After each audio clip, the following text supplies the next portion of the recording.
We have another very special guest coming to you to the channel today. We got Ahmed Hassanein, and I'm super excited about this one because he has probably one of the most remarkable stories out of anyone I've come across in a long time heading into this draft.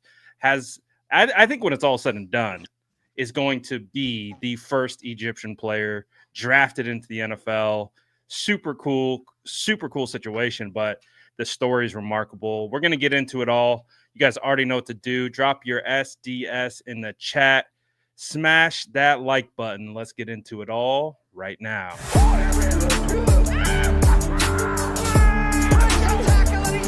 Smash that like button if you haven't already. Love to see it.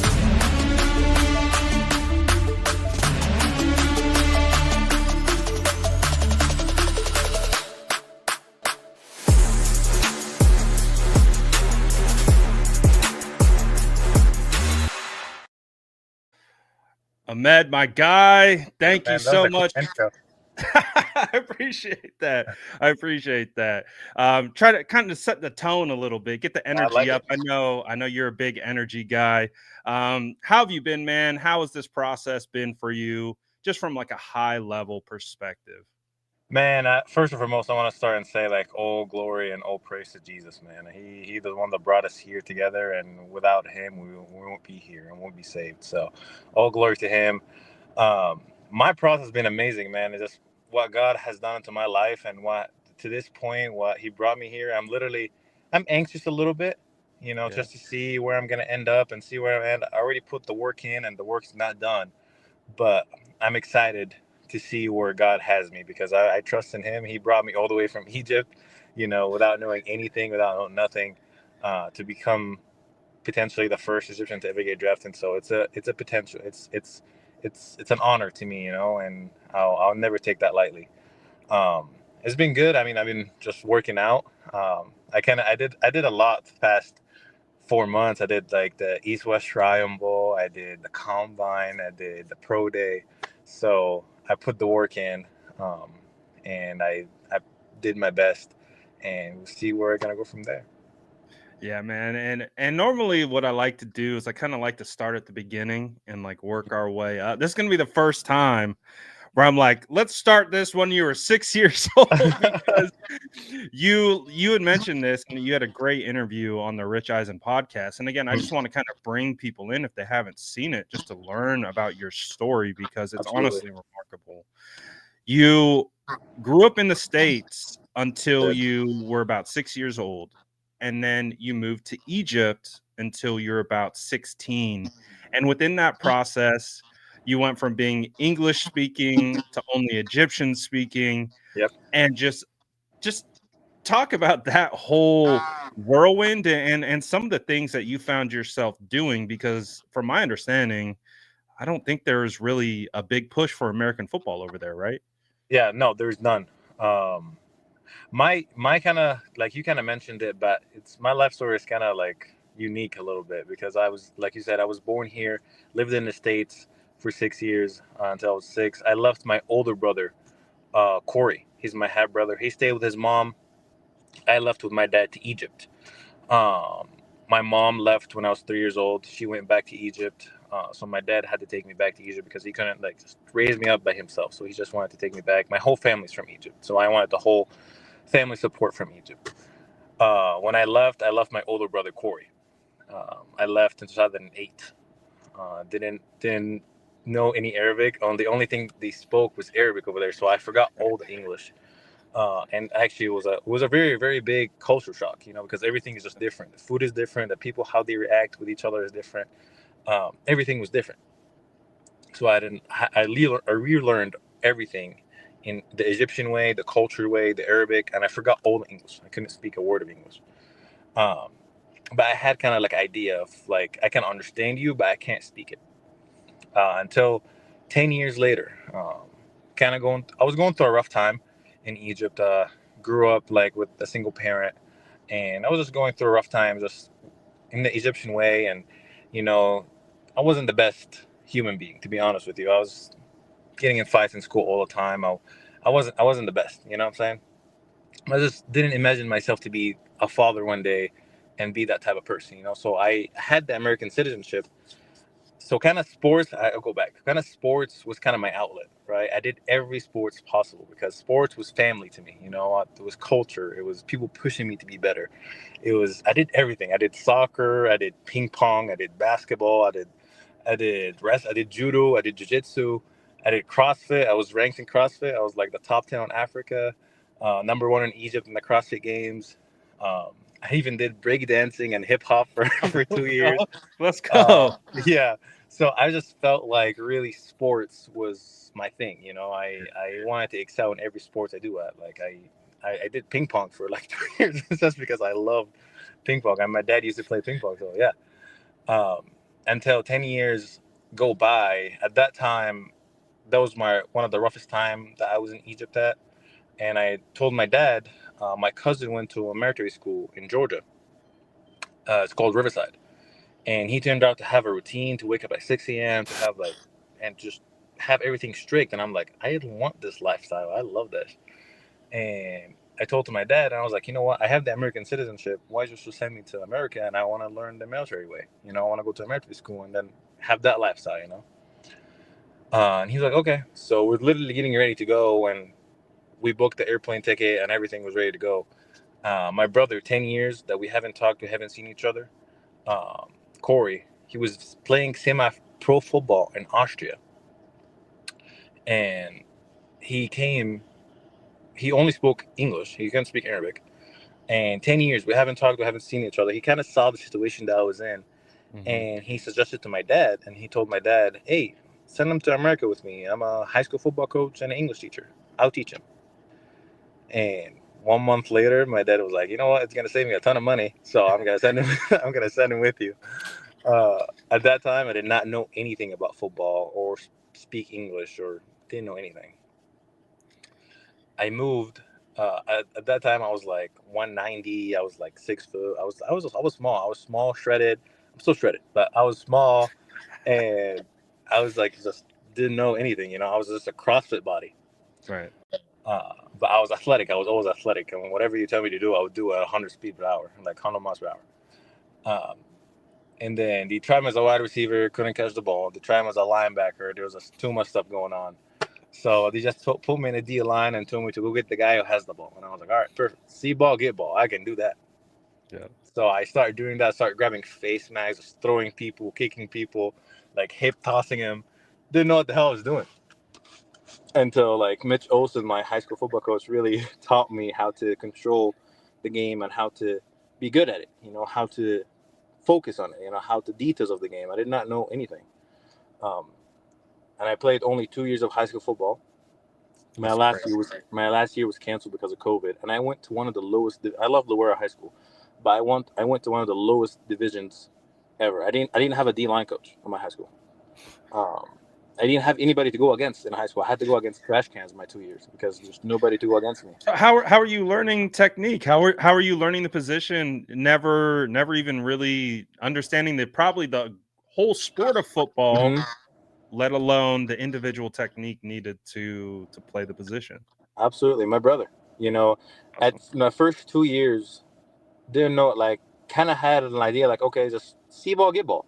Yeah. And I just see quarterback, go murder quarterbacks. That's what I do. You know, running back have the ball, go tackle him behind the line of scrimmage. You know, where's the ball at, and just put my shoulder pad right on the ball. Yep. You know, so just going out there. But one day, like, I was when the NFL dream started and the D1 started. It was my sophomore year. I was like, I was watching the NFL and I saw Aaron Donald play, and he was showing the highlights. It was a Sunday, and he was showing highlights of Aaron Donald playing, and I was like, this guy's a beast. What high school he goes to? My brother goes, bro, that's the NFL. And I was like, NFL? What's that? And he was like, bro, that's the National Football League. And I was like, National Football League? I want to go there. I want to play there. And he was like, bro, you understand there's only like 1 or 2% that makes it. And I was like, I'll make it. And the dream started right there. And I started like waking up 5 a.m. in the morning every morning and just going to work out, just putting the work in, like being 4 hours, 5 hours in the gym. My brother like calls me, like, what the hell are you doing? I was like, I'm working out. Literally just working out before school, after school, go to basketball practice if it's off season. After basketball practice, go work out again at the gym. So I was really just obsessed with the process to make it D1. Mm-hmm. You know, to earn a D1 scholarship. And I was like, the last time somebody made it D1 from my high school, lower high school, was like 1950 or Oh, something wow. like that. So it was like over 100 years.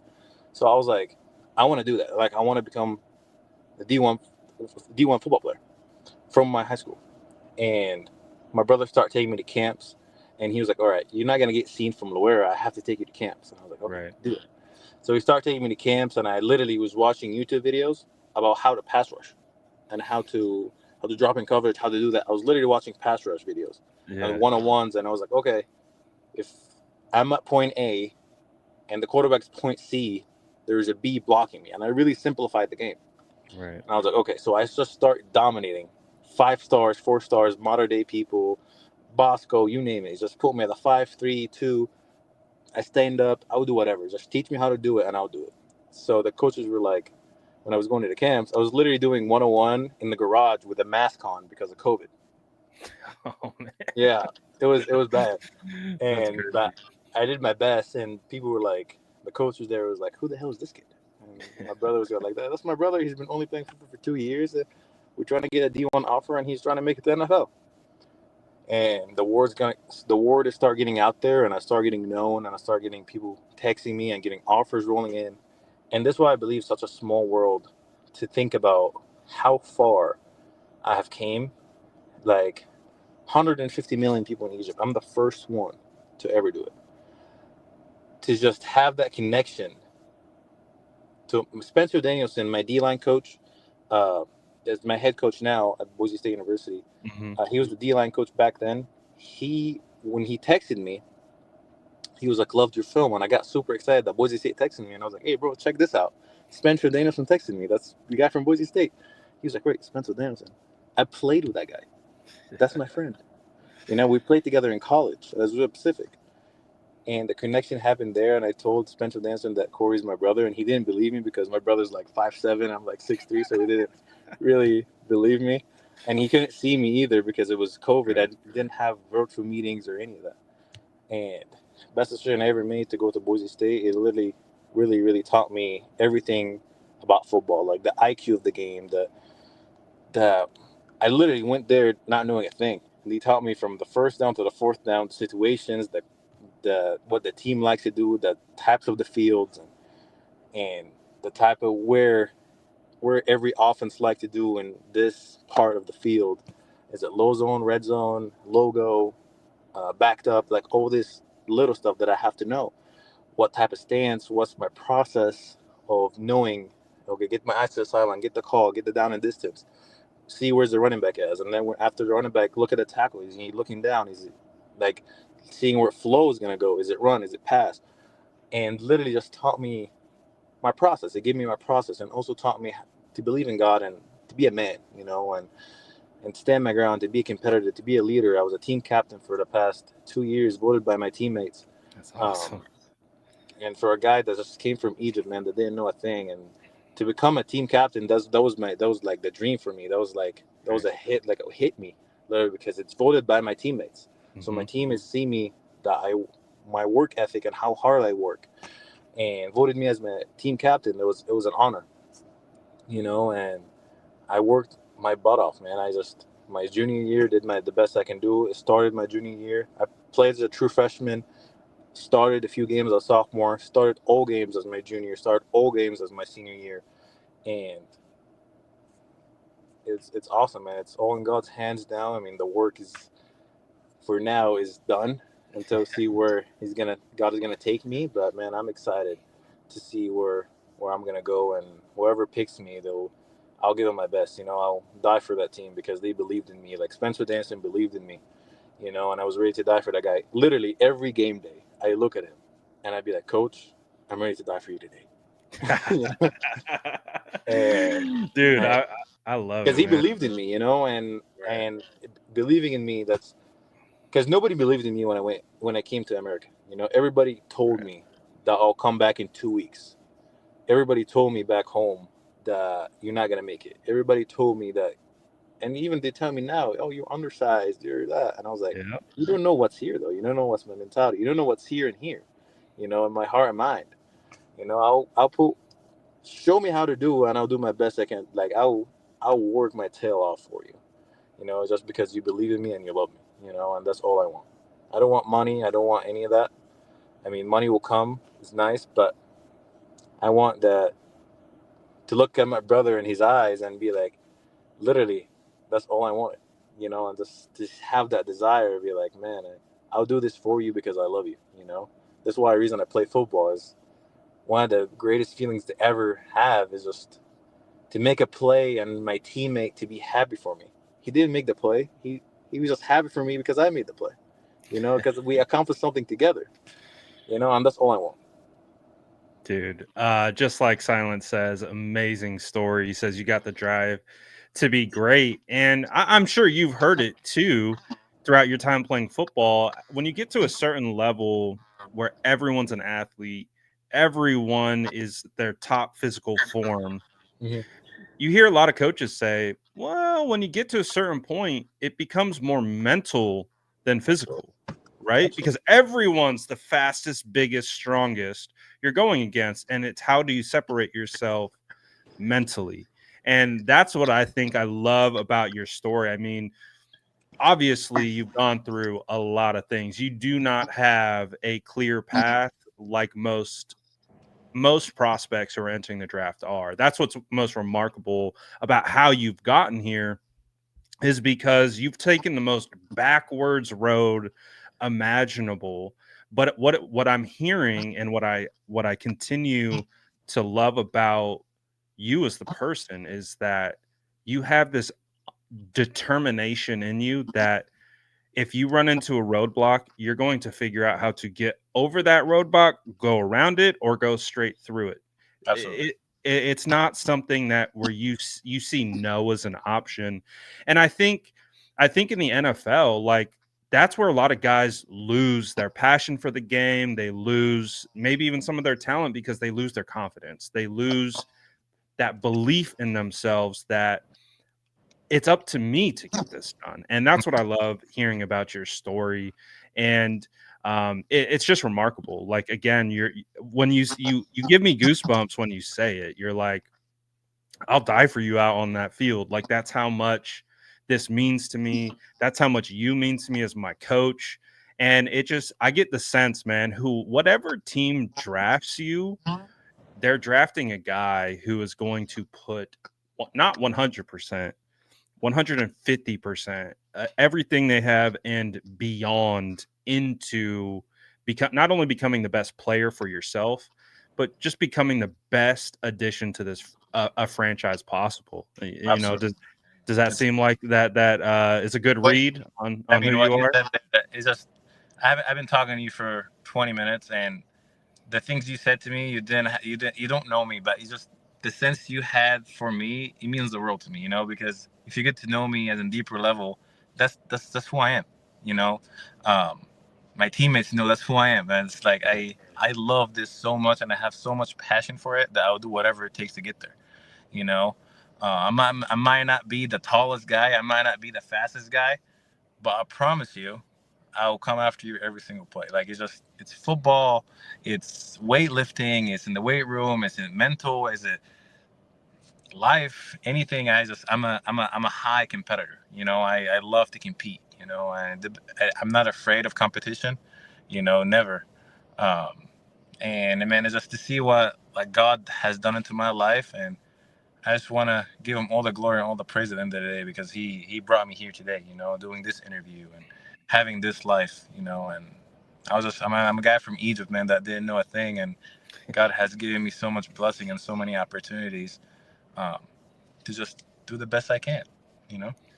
Oh, dude, I love it. I kind of want to jump back a little bit into some of the other sports that you played because when I'm listening to it, you said 3 years of ping pong, CrossFit. We talked a little bit about that offline because you put Yes. up 34 reps at 225 at your pro day, which is fantastic.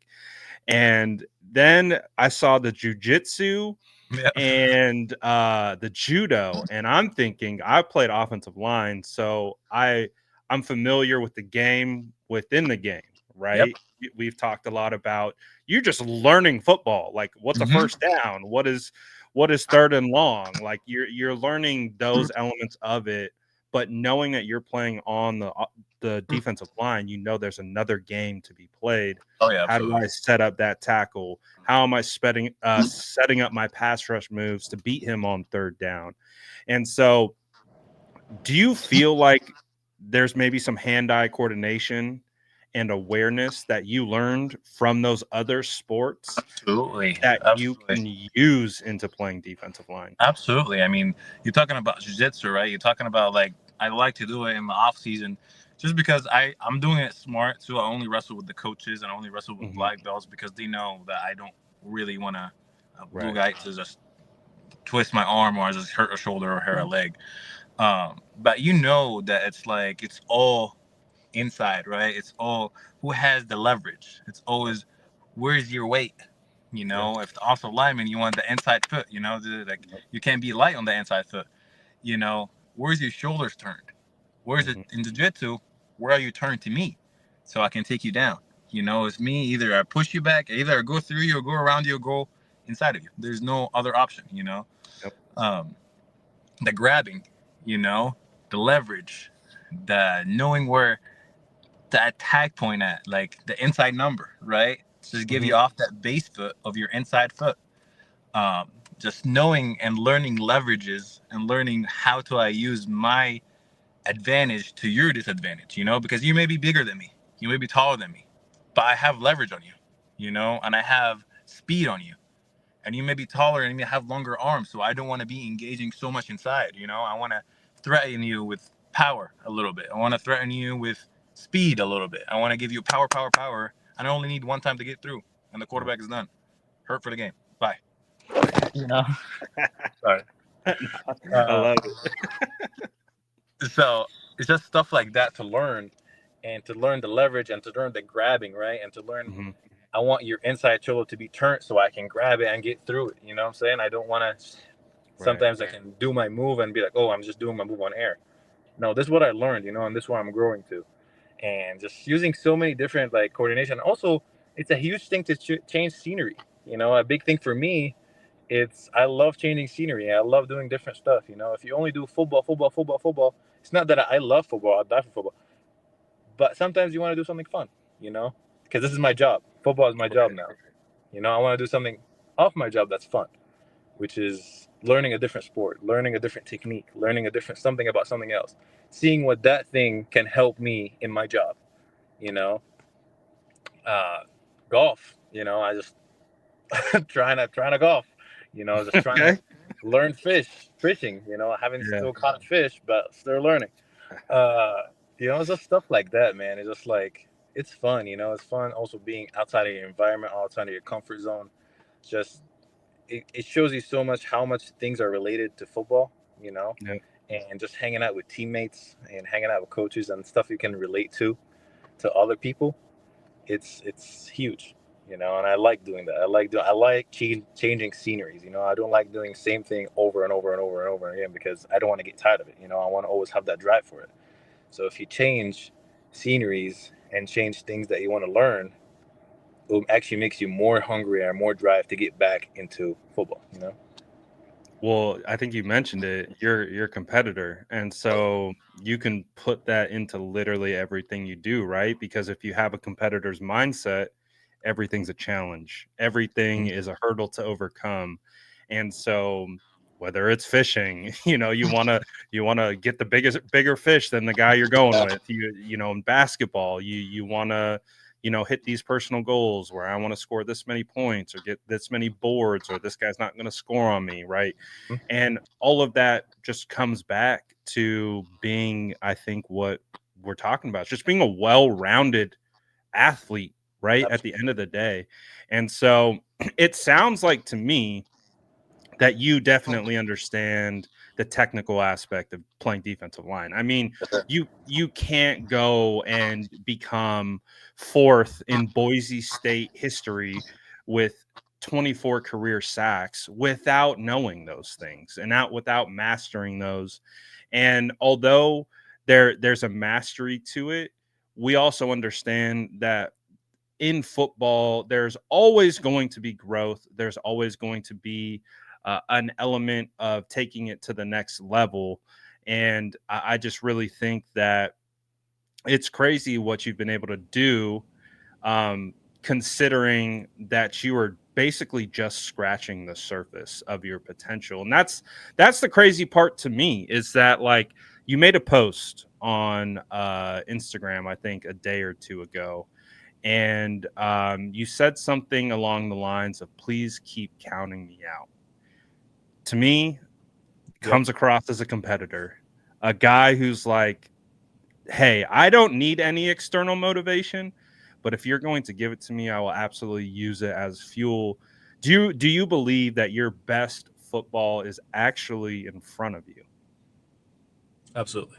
I mean, there's no question about it. I mean, sorry, I just lost it for a second. The Denver Broncos just texted. So you lost. Do you need to get off the call? Do you need to get on the phone with them? No, I'll finish what we started. But Okay. it's I just wonder what they need. But man, Hey, it's a blessing. if you need to drop out, you can drop out. That's fine. Can I drop out and come right back? Yeah, go ahead. Okay. All right. Yeah, take the call from the team for sure. Oh, that's crazy. So his screen went black and it'd been kind of cutting out a little bit, so I assumed it was going to just kind of like reconnect. He's like, yeah, the Denver Broncos are calling me right now. But what a awesome guy. He was going to tell the Denver Broncos to hold on one second. I'm doing a show with this ginger guy over here who covers the 49ers. We'll call you back. Now, shout out to him, man. The fact that he was going to be like, you know what, I'm not going to pick up the phone for the Broncos. He's just a super cool dude, man. Again, I think it's something that I mention quite often when I talk about scouting, and I talk about the process of scouting and how I scout. And I say it all the time, is that the hardest thing to scout is the person, because we can all watch the tape. We can all see what he's good at, what he's not good at, the measurables, that the medical. We can all see that. We're all privy to that information. What's the hardest thing to evaluate is what makes this person go. How does someone handle adversity? And how do they overcome obstacles? Because that's what football is in its reality. Like, you know, me and my son, we're working right now. He's 12 years old. He's learning to play quarterback. And I'm telling him, like, you know, a lot of what football is just overcoming mistakes and overcoming adversity. It's going to be extremely rare that anyone is going to head into a game and just play perfectly, not make a single mistake. And that's the thing, is like sometimes when we look at these games in their totality, sometimes it's who made the least amount of mistakes. And so, how do you manage mistakes? How do you manage adversity? How do you handle external factors, internal factors? And again, just like listening to his story, from where he started in Egypt to now, has been crazy. Oh, it looks like we got him back. He's indoors now. Yes, sir. I'm back. Sorry about that. What did they want? They're like, just letting you know. We're going to wanted to confirm my number for the draft weekend. Very nice. Let's see, man. It's not the 49ers, but hey, like I typically save this for the end, but like in learning more about you and like your process. Like, I'm going to be rooting for you wherever you go. Like, I I think, and I think kind of like what we were talking about. Is Denver calling again? His screen is black. It's like, this is another team now calling to come get him. So again, if you're just joining, Ahmed was getting called by the Denver Broncos. Lewis says Lynch is calling. So he's there. He might be on the phone right now. So when he comes back, we'll keep it rolling. But dude, great conversation. Great guy to chop it up with. And dude, like I said, I think he has that thing that you can't teach or coach. Like, you can't teach that intensity. You can't coach that type of internal will. Like, you can guide it, like you can help people find that, but it is really difficult to be able to actually coach someone up on that. So when you talk about intangibles, right, we talk about it all the time. We talk about intangibles with Brock Purdy, like what makes Brock Purdy so good. We always come back to the intangibles, and I just think that just in this little conversation that we he says Ahmed Brad is secretly a Denver Broncos fan. Don't let the secret out. Broncos country, let's ride. So we'll hang out for a little bit. I would imagine he'll try to hop back on. Let me see if he's said anything. So if we get him back on here, I'm excited. I can honestly talk to this guy all day.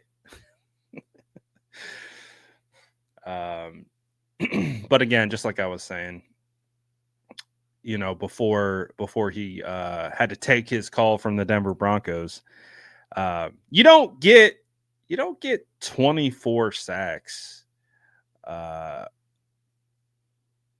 just because playing major college football. And we know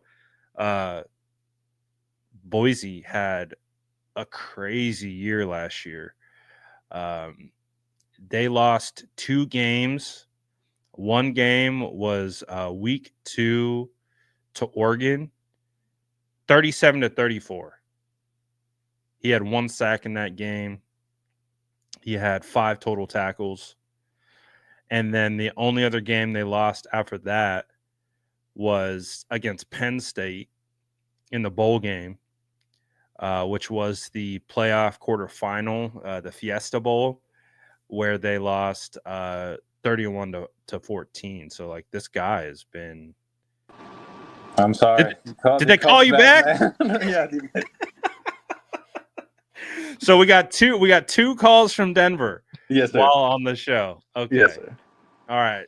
So, hey, 49er, John Lynch, if you're watching, Denver's calling. Well, they just told me we have you on our draft board, so we'll see, man. We'll see. Hey, dude, that's awesome. Actually, the Broncos there's a little crossover. They just signed a couple of our guys, Drake Greenlaw, big fan favorite from over here, to play linebacker, so he would potentially be your teammate. And then Talanoa Hufanga plays safety.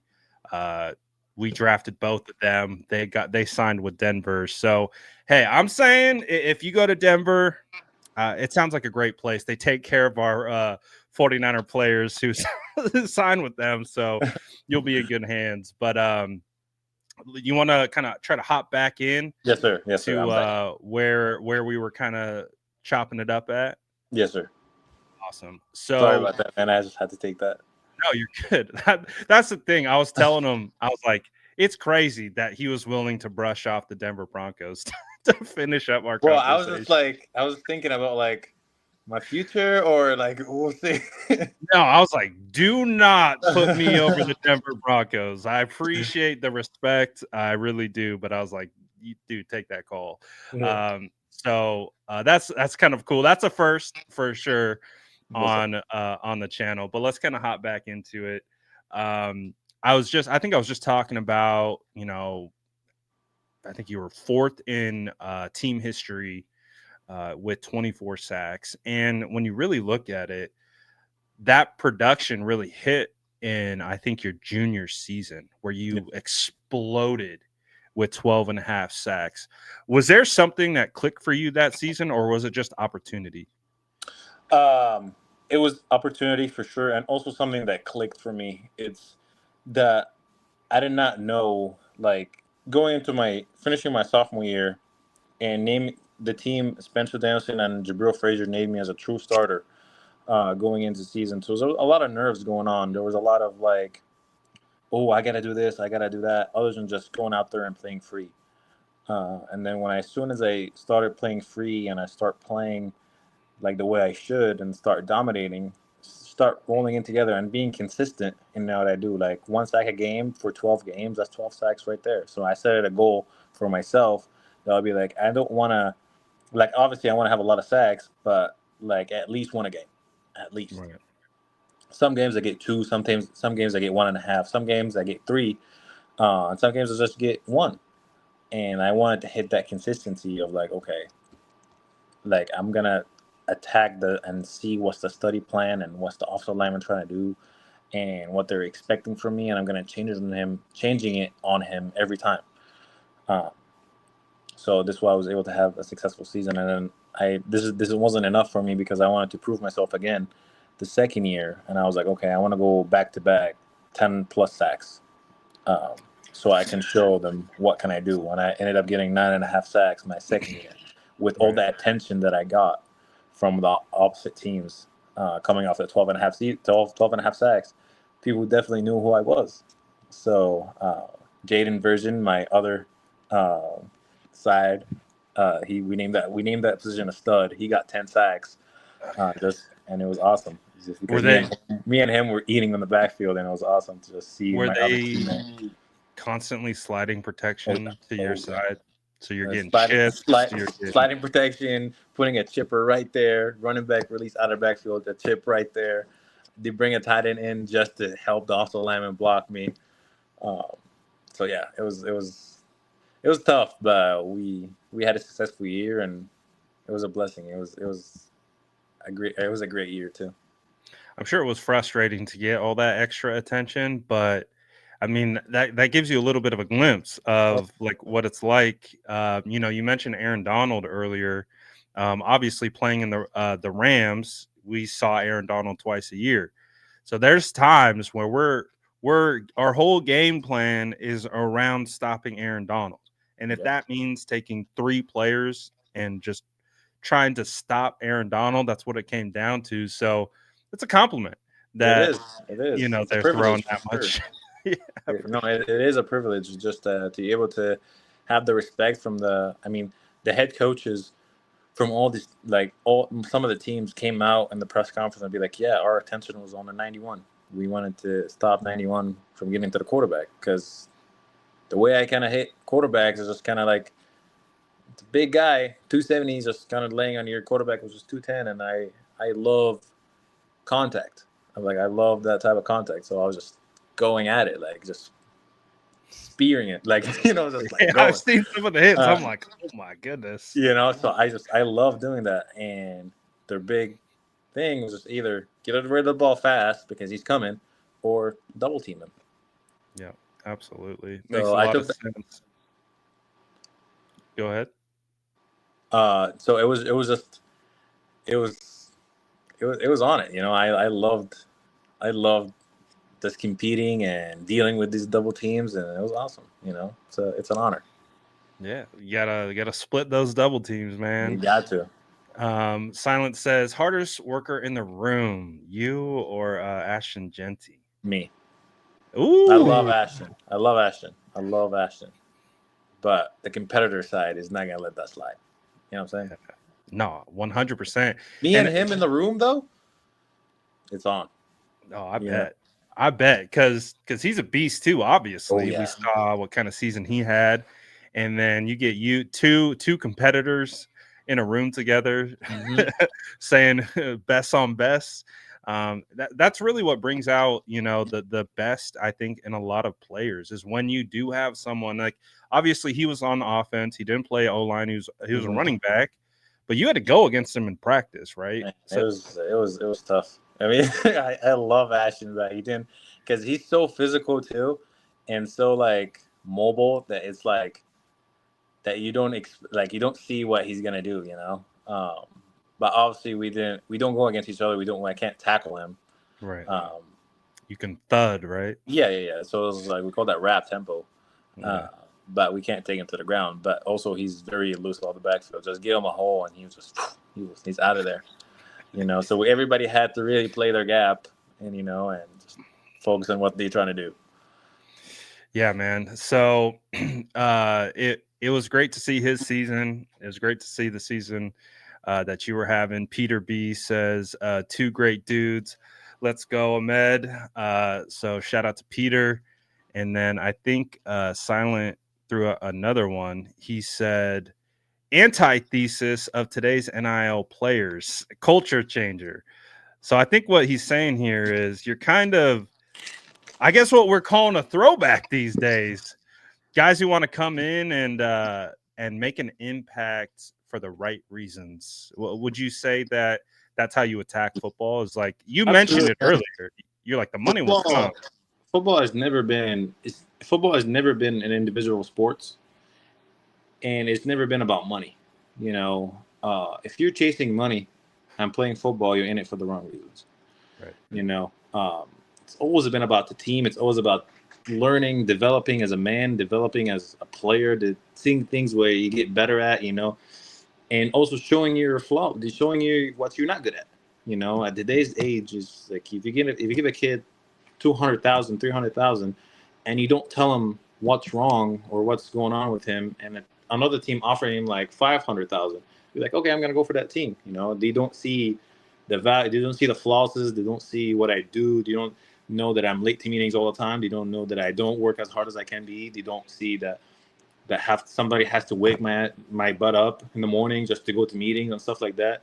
And I want things fast, I want now, other than just believing in the process and believing as a development as a man. Money will come later, God will provide, but if you're in it for chasing money and chasing other things that are not related to football and don't want to grow as a man and don't want to grow as a football player, you're in it for the wrong reasons, and it's like the biggest thing. This is why I respect Boise State so much, because it's never been about the money.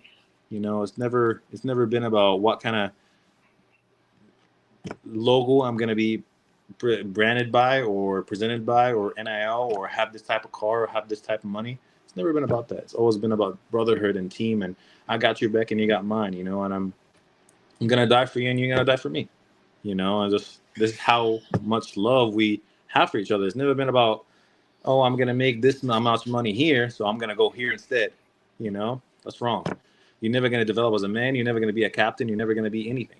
It's just because you chase it for the wrong reasons. You're never going to grow your relationship with the coaches, seeing what you need to get better at. And you just always, it's not an individual sport. It's a culture. It's a team, and when you try to put that in perspective, it makes you understand what today's an age is like. People don't know what to do. Like, it's just like the old chasing money. Money is just, there's no culture. There's no family, and I disagree with it. Money will come later. Don't care about the money, Well, I think, for two people who have both been in locker rooms, right? The best locker rooms you can be in are teams that gravitate towards one another, is a brotherhood that will go to war for the guy next to you. And it's not for selfish reasons. It's for, I don't want to mess up because I don't want to let him down. I don't want to let that guy down. I don't want to let my coach down. And it's not for personal gain, right? And that's the beautiful thing, I think, of your mentality is that, you know, when you get to the NFL, you're going to get those checks and you're going to get those endorsement deals. And, you know, it's going to be a huge deal for you being the first player coming from Egypt to be able to get drafted in the NFL. So there's going to be so much other stuff. And it's so important to be grounded in what football is, right? Competition, the love for your teammates, and the love for the game. And so if that's where you pour your energy, everything else will just fall into place, right? And you mentioned putting, you know, so much into your faith that you don't got to worry about none of that stuff, because as long as you do what you need to do, it will be there for you to reap those rewards. Absolutely. Right? And in today's end, like, man, not everything has to be so fast. Everything has to be earned, right? So it's like it's not about chasing right now. It's just chasing what to become and what can I earn. You know, it's it's the best stories to ever be. Is just like to work as hard as you can, and God will see that, and He will provide to you. You know what I'm saying? I remember the. I'm not gonna put anybody on blast or anything, but I remember me coming out of high school. Nobody believed. I was a 3-star. You know, I didn't have that much. Like I had attention, but I didn't have that much attention. I went to a camp, and there was all these 5-stars and all these recruits and all these like #1 prospects ever, and you know he's gonna become the next whoever.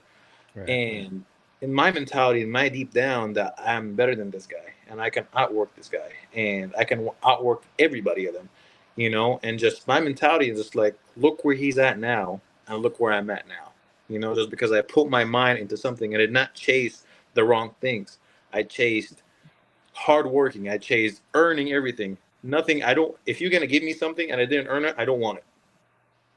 Let me earn it.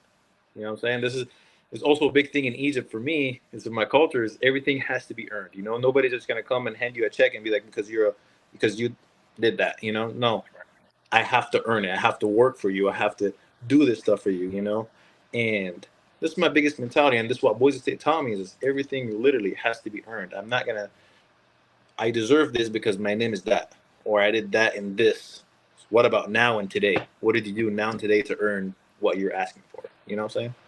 Dude, that's tough, man. I love the mentality. And what will it mean to you from your culture to be able to represent um, a group of people that is just so much bigger than your individual self? You know, obviously you're representing yourself, but you're representing a country, a whole group of people. How will that feel to be able to put on not for your city, for your country?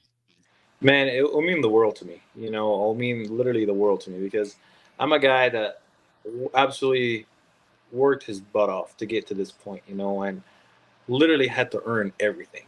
You know, respect from my teammates, had to respect from other people, you know, just to work as hard as I can and to give God all the glory and see what God has done into my life. And, you know, I wasn't a believer 12 months ago, you know, and now I am, you know, and just to do that, to be the first, and my life just changed dramatically. It took, it went like this, you know, Mm-hmm. and I just want to be the light, you know. I want people when they see me, they believe in something good. They believe in God. They believe in Jesus and came and died for them, you know. And that's truly what I do it for. This is truly when I just to give God all the glory and to see what look, man, your life. Look what decision I have made because I believe that life is all about decisions, right? Mm-hmm. You either make a good decision or a bad decision. Look what my life was, and look where it's going, and look what God had provided for me because I love Him so much that I stood the test, you know. It's James 1:12. It's just like, blessed the man who persevere under trial, because he has stood the test. He will receive the crown of life, what the Lord has promised to those who love him. And I literally have that tatted on my chest because I believe in that quote because it talks about trial, it talks about perseverance, it talks about standing the test, you know, and believing God and loving God as you can, and He will reward you with the crown of life. And to be the first Egyptian to ever do it, and to have this lifestyle, to be the first Egyptian to ever be at the combine, to do these type of interviews, to talk about God, to talk about what He has done to my life, is just man, everything been added to me. You know, I'm just the guy I wasn't the best, and I wasn't the best human as I can be, and I'm not perfect, but I strive to that. You know, I strive to be good. You know, I strive to be like Jesus. You know, and that's what it's all about. You know, I just want to be a light for somebody. The people that texting me from Egypt that want to become football players. I want to be. Hopefully, one day after my career is long gone, I want to open that gate for Egyptian players to play in NFL like Germany, you know, and maybe contact the NFLPA to go to Oh, dude, Egypt and that would be open so that country. good. You know what I'm saying? So it's just like there's a lot of opportunities for me and for other people that I can help and I can provide and I can just be there for people, you know, and did basically what my brother did for me, but for other people that's Egyptian as well and have international. I don't have that citizenship, you know, and Yep. open that gate, you know, and that gate will lead him to God, you know, and just that's what I do it for. Dude, I've absolutely loved this entire conversation. I was already sold heading into it, but John Lynch, pick up the phone. Make sure you get in front of those Denver Broncos. It'll be a But blessing wherever I go. yeah, absolutely. And I know that's exactly how it's going to be for you. You know, whatever God has in store for you, that's what you're going to go out and you're going to go fulfill. So, like I said, it's like a combination of all things, right? It's, you know, I think a background that sounds like it was rooted in a little bit of adversity and finding an outlet, and then finding that outlet and that purpose, and then navigating those adversities and starting behind everyone else, and Yeah. just the thing that continues to push you forward is your relentless effort, mindset, and like you said, now your faith. And so it's hard to stop those types of people, right? It's hard to whether physically, spiritually, or emotionally to keep these kinds of people down, right? Because there's this belief that no matter what, you're going to rise. And so I'm really excited to see about what's going to happen with you on draft night, whether it's Niners, whether it's someone else. You know, I'm just excited to watch your journey play out, because I'm kind of looking around. I'm like, I don't see too many people talking about my guy here. So I think that you're going to continue to prove people wrong, and or just, you know, maybe wake some people up who may be sleeping a little bit. I had a question for you though, kind of Yes, sir. to deviate. Do you have like a favorite American food? Obviously, you've been here long enough, but like Ooh. when you came back, what was that like one? I don't know if you've seen Ratatouille, when the guy like takes the bite and it's like flashback. Like, was there anything like that when you came back? There's so I'll ask you. Can I ask you a question? Yeah, absolutely. Describe American food. Oh, that's a good point. I would probably say like hamburgers, Say like what? cheeseburgers. Yeah. I would think like French fries. That's I don't French. know. That's Paris. The thing that when you Burgers said that, are I'm like, Germany. kind of in my head, I'm like, well, pizza's not American. No, Italian. It's Italian. I would say Pancake. Oh, no. How about this? Good American barbecue. Oh, Brisket. there you go. Brisket. There you go. All this good stuff. This is what my flashbacks are like. This is the thing that's like, yeah, this is good. Because in Egypt we all have we have barbecues, but it's not like that. You know, it's always Right. like this is something else. You know, Americans are crazy about barbecue, yeah. especially depending on like what part of the country you're from. Oh yeah. No, you nailed it. You absolutely nailed it. I said French fries. Oh man, so good. What was one of the biggest culture shocks coming back? The language. Sarcasm. I still can't get it. When it's just like when people talk, he's just like, is this what you mean, or you mean something else? You know what I'm saying? Especially when it's super flat sarcasm, when there's no tone to really indicate it's sarcasm. I still deal with it today. Like I still kind of deal with it today too.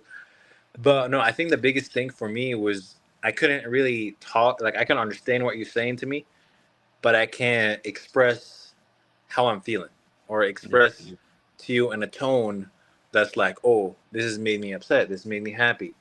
Uh, or I can't express how I'm feeling. You know what I'm saying? I couldn't talk back. So I had to like literally just type in Arabic and show you on the phone.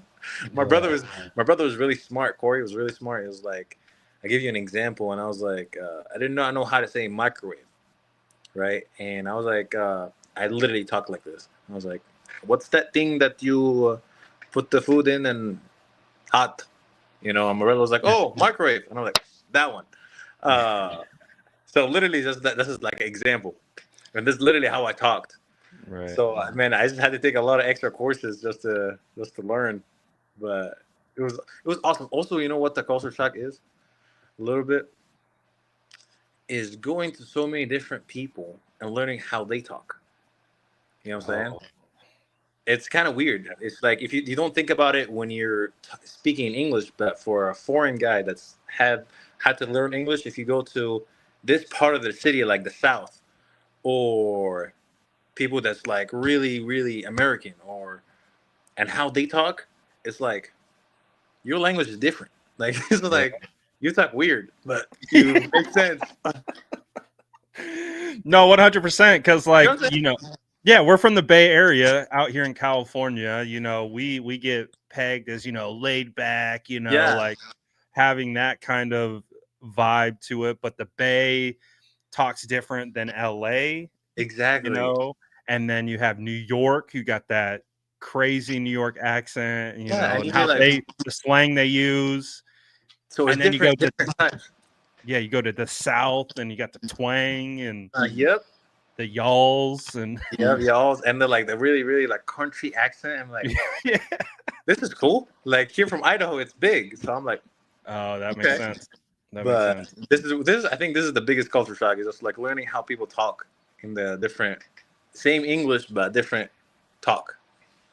Yep, different tones, different slang. The slang is probably the biggest thing. The way we use our words and shorten them and and all that stuff. So that's hilarious. Well, dude, I appreciate your time. You've given me so much of your time. Even coming back after the Broncos called you. I just wanted to get you out, and I gotta ask, have the 49ers, have they called you to like? Actually, I met with them twice. I met them at the East West Ryan Bowl, talked to them for a lot, and I met them at the Combine. And also Coach Cameron Brown, he was my D-line coach at the East West Ryan Bowl. And he was and he was really happy with my performance, and he kept coaching me, and I love that coach. And he really liked my physicality and what I did on that field. So yeah, he was my coach there, and he saw everything that I can do on my pass rush, and he was so happy with my performance. So hopefully he's tucking me up a little bit, but we'll see. See that, I mean, that's honestly you talking about the biggest interview of your life. Getting interviewed by someone who's actually coaching you throughout a couple days, seeing you in a practice environment, then seeing you in a game environment, and like, because that's the hardest stuff to evaluate, right? Because if you're not in that environment, you just have to watch on tape and things like that, or get word of mouth from coaches. So the fact that you had a guy who's right there, seeing everything that you can do and can relay, like, it's good. And I won, like I showed him what I can do. Like I pass rush wise and team period wise, he was really happy with my performance, and I won defensive. Like I got all team for the practices for the East West Shrine Bowl. So he's voted by the coaches. Okay. So he knows, like, he voted me to be like one of the best D-line that was at the East West Shrine Bowl. So all right. Well, I hope they're watching, and they know Denver's hot on the heels, man. Yeah, I hope so too. Well, dude, thank you again so much, dude. Like I said, I'm a fan. I'm more of a fan now that I've gotten to speak to you, and wherever you go, whether it's the Denver Broncos, wherever, I'm gonna be rooting for you. So again, thank you so much for your time, man. I really do appreciate it. Thank you, man. I appreciate it for your time. It was an awesome interview. Definitely. You can drop out. I'm gonna talk with the folks for a little bit, but again, thanks, man. Yes, Appreciate it. See you guys. All right, have a good one. All right. Man, we've been Silent says sold on all these guys you brought on. We have hit on a lot of character guys. I think, I mean, like, really, when I think we dive under, but underneath the helmet of everyone we've had on, they're all exceptional. Like, here, obviously we're bringing them on because we like what they do on the field. Like, I like every single guy I've had on. I like their skill sets. I think there's potential there. Teddy B, it's probably my biggest draft crush. Bringing him on because I love his skill set, but great person, great background. Femi Oladejo, love the skill set. Bring him on, great person. David Walker, same thing. And then, my guy, Ahmed, just super chill, super cool. And I could talk to that guy all day. Like, he makes me want to go play football. Like, my back is broken, my knees destroyed.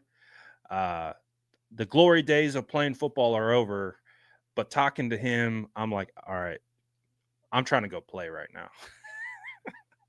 Like, imagine having that guy as your teammate, like having that, imagine that guy in the foxhole with you when bullets are flying, and you need those types of personalities. You need those types of guys. Like he said, like, he's adamant. He's like, I will die. I will die for my teammates. And sometimes that's what you need. And,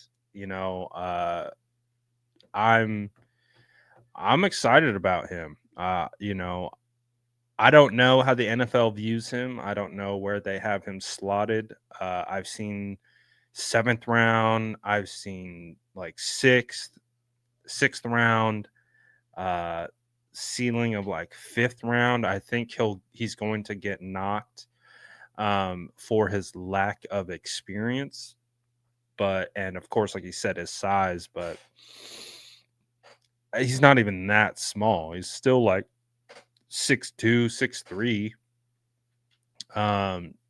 6'2", 267 pounds, 32 and a quarter inch arm length. So, I think we just had David Walker on yesterday. David Walker's 6'1". Everyone, it's also funny too that everyone I've had on plays defense, defensive line or linebacker. So, I think that's a guy that you want to invest in. Like, if the league is kind of, I don't know, maybe hesitant to draft someone who perceived to be undersized, and they don't think they think he's a raw prospect or something like that, that's a guy that I'm willing to bet on. That's a guy that I think is definitely gonna figure it out at the next level. And I think he's already figured out a ton. I mean, you can tell, like, just talking to him about just a little bit, we kind of nerded out about technique. He gets it. Like, and again, he gets a lot of it because of his background in jiu-jitsu and judo. Like, that's a huge part of playing O-line and D-line, is winning with leverage. And yeah, dude, that was cool. That was a first that we had a team call a prospect while on the interview. And again, credit to him. He was actually willing to say, Denver, you can wait. I am having a great conversation with this ginger bearded guy that I've never talked to before. I'm going to let the Denver Broncos wait a second. I think that was my favorite part of the whole interview. But the whole thing was great. And I love his mentality and I love his mindset. He just seems like he's going to be successful no matter where he lands. I just hope that the team that takes him is a team that develops him and brings him along, because I think if you really pour into that guy, he's the type of guy who's going to pour back into you, pour back into your team, and really take the coaching. He wants to be coach. This is what I heard as well. This is pretty much what I heard. I'm more important than the Denver Broncos. That's the way that I heard it. Just kidding. But what a great interview. Shout out to him. Shout out to all you guys for tapping in on these interviews. I should have another interview on the channel tomorrow. I think this will be the first time that we have an offensive player this year. I'll give you a clue. He's a wide receiver. I think that's the only clue that I'll give. Wide receiver.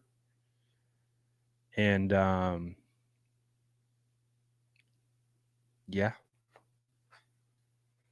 So should have that on the channel about same time tomorrow. And looking forward to getting in that one. So appreciate you guys. Smash that like button on the way out. And I'm out of here. Peace.